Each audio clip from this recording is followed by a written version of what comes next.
Hi viewers, welcome to our channel. ఆంధ్రప్రదేశ్లో medical కాలేజీలు ప్రైవేటీకరణ చేసేస్తున్నారని, వాటిని చంద్రబాబు నాయుడు గారు అమ్మేస్తున్నారు, అమ్మకానికి పెడుతున్నారని చెప్పేసి ఇటువంటి ప్రచారం అయితే జరుగుతుంది. మరి జరుగుతున్న ఈ ప్రచారంలో నిజమెంతుంది? నిజంగా మరి ప్రైవేటీకరణ కాబోతున్నాయా? మెడికల్ కాలేజీలు అమ్మకానికి గురవుతున్నాయా? మరి వైసీపీ కూడా దీన్ని ఫుల్గా తీసుకొని చంద్రబాబు నాయుడు గారు అండ్ టీడీపీ గవర్నమెంట్ పైనే విమర్శలు చేయడం కూడా చూస్తున్నాం. సో జరుగుతున్న ఈ ప్రచారంలో నిజమెంతుంది? సో దీని గురించి డిస్కస్ చేయడానికి ప్రజెంట్ మనతో పాటు టీడీపీ స్పోక్స్ పర్సన్ సూర్యదేవ లత గారు ఉన్నారు. వారిని అడిగి తెలుసుకునే ప్రయత్నం చేద్దాం. నమస్కారం మేడం. నమస్తే మేడం, మెడికల్ కాలేజీలు అన్ని కూడా ఇక ప్రైవేటీకరణకు గురైపోతున్నాయి. వాటిని ప్రైవేట్ శక్తులందరికీ కూడా అమ్మేస్తున్నారు చంద్రబాబు నాయుడు గారు అంటూ ప్రచారం అయితే జరుగుతుంది. మరి నిజంగా ఇవి అమ్మకానికి గురవుతున్నాయా? ఇక ప్రైవేటీకరణ అయిపోయినట్టేనా ఈ మెడికల్ కాలేజీలు? మరి జరుగుతున్న ప్రచారంలో నిజమవుతుంది మేడం? అంటే జగన్మోహన్ రెడ్డి గారికే కావచ్చు, వైసీపీ వాళ్ళకే కావచ్చు, ఏదైనా అంటే మంచి జరుగుతుంటే చూసి ఓర్చుకునే ఇది వాళ్ళలో కనపడడం లేదు. ఇప్పుడు వాళ్ళు అన్నారు, మేము 17 కాలేజీలో మేము పెట్టాము అని అన్నారు. ఎక్కడ 17 కాలేజీలు పెట్టారు? ఎక్కడ అంటే కనపడ్డ చోటంతా పలకం వేసుకొని వెళ్ళిపోతే అవి వీళ్ళు పెట్టినట్టు కాదు కదా. నువ్వేనా కంప్లీట్ చేసినట్టు ఉన్నాయా? ఇంకా ఆల్రెడీ ఎన్టీఆర్ గారిది ఎలాగో హెల్త్ యూనివర్సిటీ ఉంటే దాని పేరు మార్చేసి అది నువ్వు పెట్టేసినట్టు అయిపోయింది. అది కూడా నీ లెక్కలో రాసేసుకున్నావా? ఇలాంటి పనులేగా చేసింది. అంటే ఇక్కడ ఏంటంటే ఆయన చేయనివి కూడా చేశానని చెప్పుకోవటం జగన్మోహన్ రెడ్డి గారికి అలవాటు ఉంది.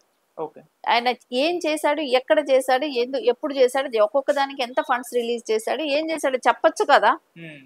నేను 17 కాలేజీలు పెట్టాను 17 కాలేజీలు పెట్టాను అని అంటున్నావు కదా. 17 కాలేజీలు ఎక్కడ పెట్టావు? ఎప్పుడెప్పుడు పెట్టావు? నువ్వు ఎంత ఫండ్స్ ఇచ్చావు? నువ్వు దానికి ఎంత కేటాయించావు? నువ్వు 5 ఏళ్లకు నువ్వు చేసింది ఏంటి ఆడ? నువ్వు ఇప్పుడు కాలేజీలు కట్టడానికి ఇన్ని వేల కోట్లు అవుతుందని చెప్పి 8,450 కోట్లు అవుతుందని చెప్పి ఒక ప్రణాళిక చెప్పావు. సో నువ్వు పెట్టింది ఎంత? 1,400 కోట్లు పెట్టావు. సో దానిలో ఇంకా కంప్లీట్గా నువ్వు ఫండ్స్ రిలీజ్ చేసి నువ్వు కట్టుంటే చెప్పుకోవడానికి ఉంటుంది. అక్కడ ఏమీ జరగకనే నేను చేశాను అంటే జిల్లాకు ఒకటి శంకుస్థాపన చేసేస్తే కట్టేసినట్టేనా? నువ్వు వెళ్ళి ఇప్పుడు కట్టిన చోట ఫొటోస్ తీసి పెట్టు, నువ్వేమేం కట్టావు అనేది. అంటే ఎంతసేపు కూడా చెయ్యని పని నేను చేసేసానని చెప్పుకుంటే అయిపోద్దా? కాదు కదా. ఇదంతా ప్రజలు గమనిస్తున్నారు కదా. ప్రైవేటు గవర్నమెంట్ రెండు కలిసి చేస్తున్న పని. సో ఇది ఎక్కడ కూడా గవర్నమెంట్కి సంబంధం లేకుండా లేదు కదా. సో వాళ్ళు ఒక పార్ట్నర్ అవుతారేమో ప్రైవేట్ వాళ్ళు. అంతేగాని గవర్నమెంట్ చేతులు దులిపేసుకుంది, మొత్తం ప్రైవేటీకరణ చేసేసింది అని చెప్పి మాట్లాడటం కరెక్ట్ కాదు కదా. అంటే ఎక్కడా కూడా నిజం ప్రజలకు తెలియకూడదు. ప్రైవేటీకరణ గురించి మాట్లాడే వ్యక్తులైనా జగన్మోహన్ రెడ్డి గారు అట్లా అనుకుంటే విశాఖ ఉక్కుది ఎవరు హయాంలో ప్రైవేటీకరణ చేస్తానని చెప్పి చేస్తే ఉద్యమం జరిగింది. అక్కడ కూడా స్టిల్ అదే ఒక కానీ అనౌన్స్ చేశారనుకోండి బీజేపీ గవర్నమెంట్, మళ్ళా తర్వాత లేదు దాన్ని రద్దు చేసుకుంటున్నాం అని కూడా అన్నారు. కానీ అది జగన్మోహన్ రెడ్డి గారు అప్పుడు ఏమైనా ఖండించారా? అదే కూడా దాన్ని కూడా ఒక టైంలో ప్రైవేటీకరణ చేస్తానని చెప్పి చేయించిన వ్యక్తి జగన్మోహన్ రెడ్డి గారు.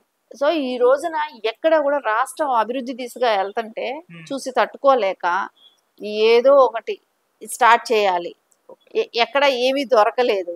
సో ఇప్పుడు ఇది పెట్టుకున్నాడు.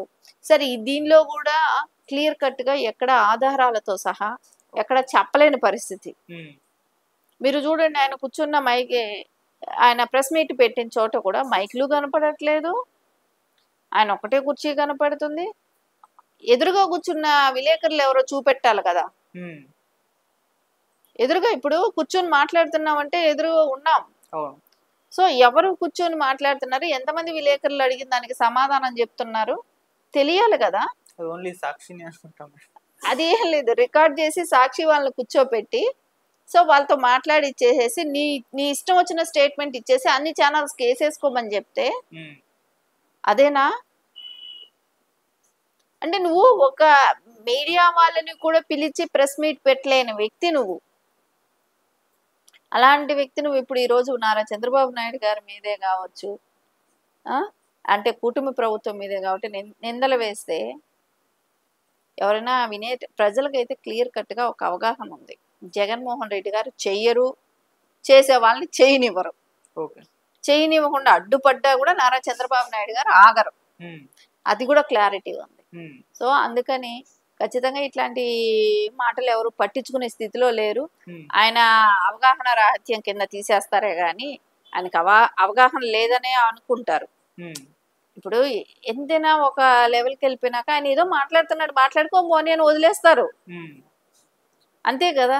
సో ప్రతిదీ పట్టించుకొని మాట్లాడే స్థాయికి నుంచి ఆయన దిగజారిపోతున్నాడు ఇప్పుడు. ఓకే.